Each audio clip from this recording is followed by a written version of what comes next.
আল্লাহ তাআলা যদি দয়া করে আমাদেরকে মাফ না করে, আমাদের বাঁচার কোনো উপায় নাই। আপনি কি ভেবেছেন আপনার নামাজ দিয়ে আপনি জান্নাতে যাবেন?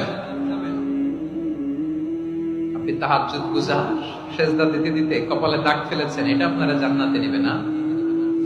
আপনি এলাকার সবচেয়ে বড় হাতেম তাই দানশীল, এই দানের ভরসায় বসে আছেন। আমাদের নামাজ, আমাদের রোজা, আমাদের ইবাদত, এগুলোকে মিজানের পাল্লায় উঠালে কোনো ওজনই হবে না।